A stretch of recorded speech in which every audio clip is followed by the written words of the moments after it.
कि जिस वक़्त इशा की नमाज का वक़्त हुआ, मेरे पाक नबी सल्लल्लाहु अलैहि वसल्लम की बारगाह में इमाम हसन हुसैन दोनों नमाज़ पढ़ने आए हुए थे।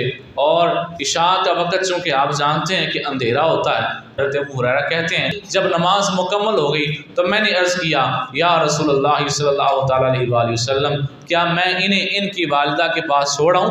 यानी रात का वक़्त है, अंधेरा है, उदों केड़ा गलियां च बत्तियां बलियां होंदियां सन, उदों ते चिराग ही होंदे सन। तो मेरे आका अलैहि सलाम ने फरमाया नहीं, तुम ना जाओ। हज़रत अबू हुरैरा क्या कहते हैं? आप कहते हैं फ़बरक़त बरक़तुन फ़मा ज़ाला फ़ी दौइहा हत्ता दख़ला इला उम्मिहा। कहते हैं सरकार ने मैंने आँख से तू रहन दे, तू ना जा। क्या हुआ? आप फरमाते हैं थोड़ी देर के बाद बिजली चमकी, तब तक चमकती रही जब तक ये दोनों अपनी माँ के घर नहीं चले गए।